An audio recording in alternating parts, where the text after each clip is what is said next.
Hello, my name is Stephanie Griggs, and this is part one and the education piece of the media project. When narrating this PowerPoint, I will be portraying a supervisor living in rural Ozark, Missouri, and I will be educating staff and training them in methamphetamine and bridging the gap in the community with harm reduction.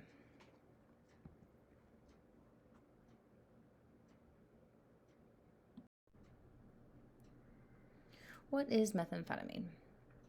Methamphetamine, also known as crank, meth, ice, and glass, is a synthetic stimulant. It is highly addictive, and its chemical properties are similar to amphetamine. And amphetamine is used to treat ADHD. Methamphetamine can be produced in a lab, controlled, and made illegally in an in home lab. It can be smoked, injected, snorted, or consumed orally. And according to Dr. Kelly Gable, it is the seventh most abused illegal substance in the United States. The DEA identifies meth as a Schedule II controlled substance and described as having a high potential of abuse and severe psychological dependence while having appropriate medical use. So even though methamphetamine is a Schedule II controlled substance, it is not approved for medical use at this time. The federal government has minimum sentencing for trafficking, depending on meth seized in previous offenses.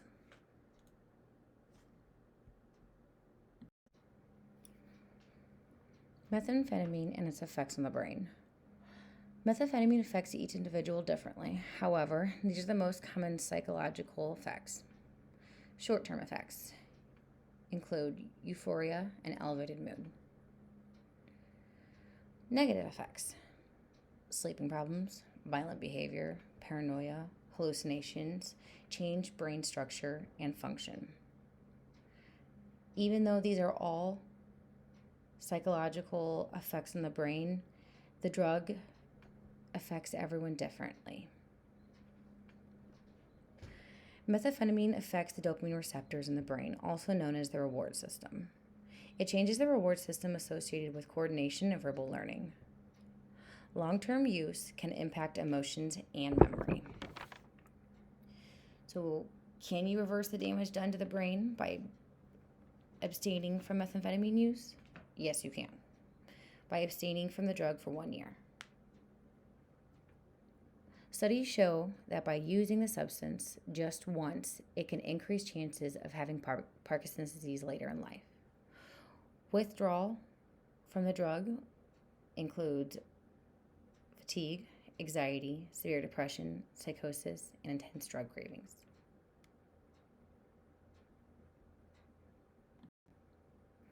Methamphetamine and its physical effects. Its physical effects short term include increased wakefulness and physical activity, increased blood pressure, rapid or irregular heartbeat, decreased appetite, and the physical long-term effects include addiction, weight loss, memory loss, skin sores, and teeth decay.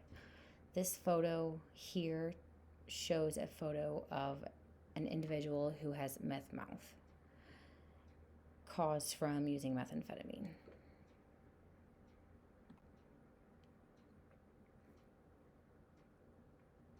Methamphetamine and its effects on rural communities and who is using/manufacturing. According to Substance Use and Mental Health Services Administration, there was a rise in methamphetamine use in 2018, and more than 106,000 adults, average 26 or older, used meth. According to the National Survey on Drug Use and Health, more men than women have tried meth, and vastly more whites than African Americans, Latinos, and Hispanics. In 2006, Frontline PBS reported Missouri having the highest number of clandestine lab seizures in the nation for 4 consecutive years. In 2004, 2,788 labs were seized by DEA state and local authorities. According to Frontline PBS, local authorities in areas impacted by the drug state meth increases the causes of child endangerment, abuse, and neglect. Parents cooking meth at home could expose their children to toxic chemicals, and parents can crash while caring for their children, and children are then left to fend for themselves for days. According to KOLR 10, the local news station in Greene County, the medical coroner reported in 2017 30 people died from meth, 32 died in 2018, and 67 died in 2019. This represents that there is an increase in deaths from meth usage compared to the prior years. This photo above shows a photo that was used in the local news article in Greene County of a meth lab that blew up and burnt down someone's home.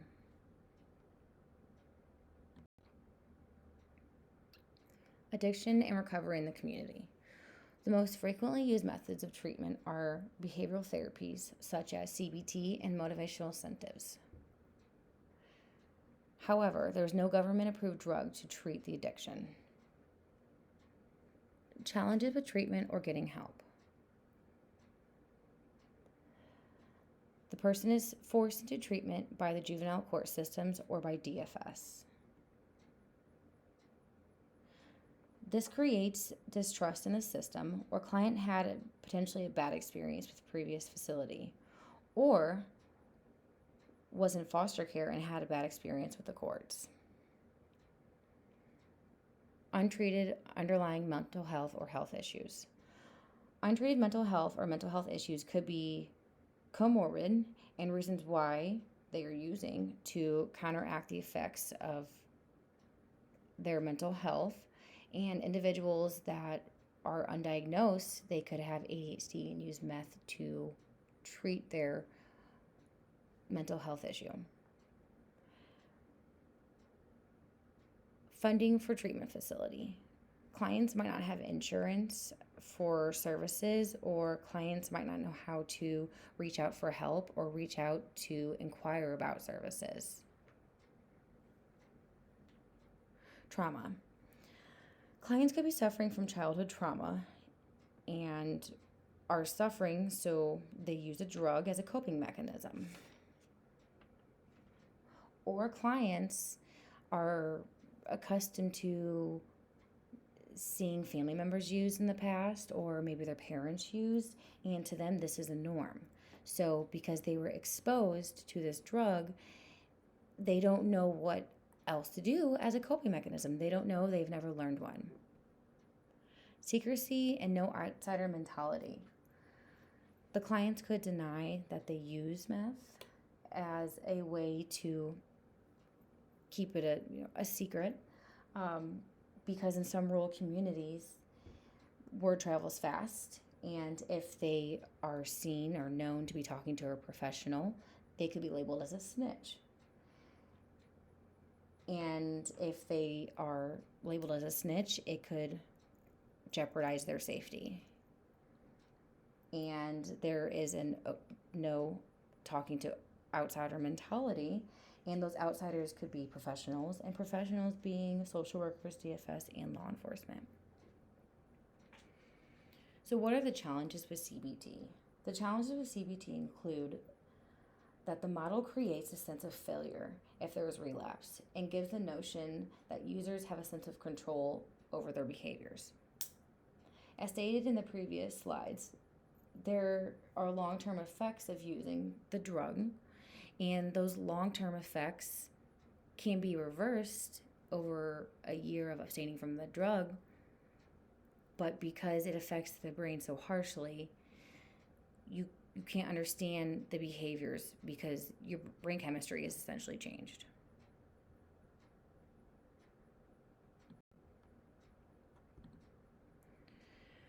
So what are some signs that someone is using? And as a professional, how can you help? So we all know that when you think of someone who's addicted to methamphetamine, they don't have any teeth because they have meth mouth. They're poor. They don't take care of their house because they're sleeping all the time. because they're crashing. Or they're a child abuser. They're neglecting their kids, they're doing drugs, they're focusing on the drug and not focusing on their children. So that's neglect and child abuse. They're on welfare because methamphetamine users cook meth. They don't have a job. Like, they don't have the time to get a job because they're cooking drugs or using drugs. So that results in them being on welfare. They're hyper. People who are on meth are hyper and out of control, and they have paranoia. They see things and they have delusions, and that's just kind of how a meth user is. They've potentially been in jail before. People who use and people who suffer from addiction, they're criminals. And someone using meth, they're addicted. They are a drug addict, and that's just how they're perceived in society. All of these things described, these are negative stigmas. And as professionals, we need to rise above, and we need to help the community see past negative stigma and see past that those who use drugs, those who use methamphetamine, are not what society deems all these negative things. We as professionals need to reduce negative stigma. Stigma is constructed by society, and a label is put on individuals despite what is actually true. So how do we reduce negative stigma and make a difference as professionals? As professionals, we need to lead the way in reducing stigma. By doing this, we can make better connections with our clients who suffer from drug addiction. We need to meet our clients where they're at and use health-based means of intervention opposed to criminal justice. As professionals, we should focus on outcomes of substance use rather than on the use itself. How we can reduce stigma is we can connect with our clients regarding their conditions and of use and improve their quality of life.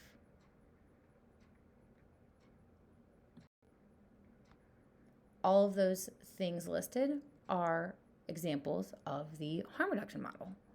So the harm reduction model allows for treatment of anyone who wants it, regardless of the stage of their use.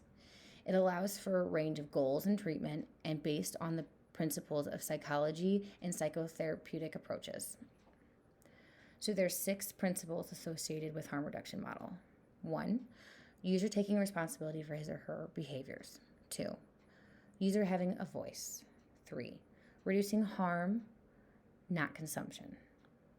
4, no predefined outcomes. 5, user treated with dignity. 6, user decision to use is accepted. So there's a lot of negative criticism against the harm reduction model. 5 of those criticisms are: 1, neither for or against drug use. 2, tacit consent to use drugs. 3, anything goes. 4, Trojan horse for drug legalization.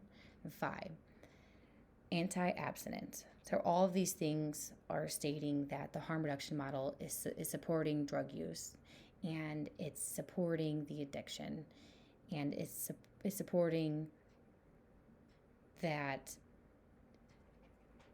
abstinence is not key.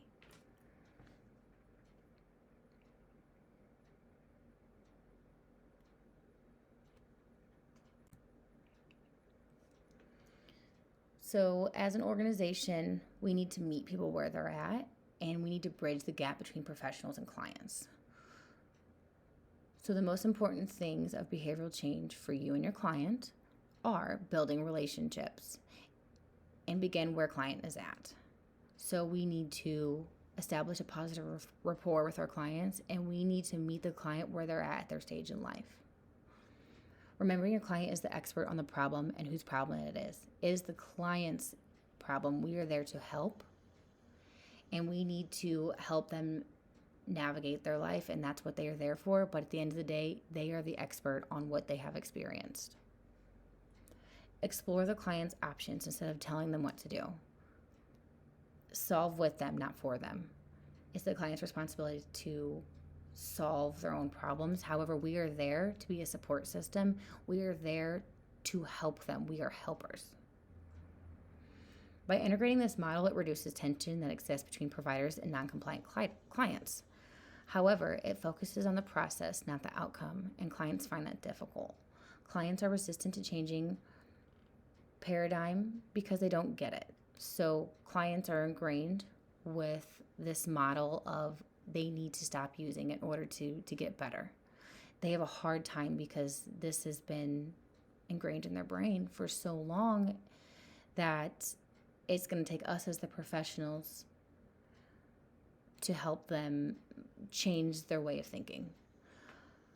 Our clients are ingrained with this philosophy. They need to hide their use and live in secrecy out of fear that they will be reprimanded. By rolling out the harm reduction model, we can shed light to those who need help and build positive rapport in the community.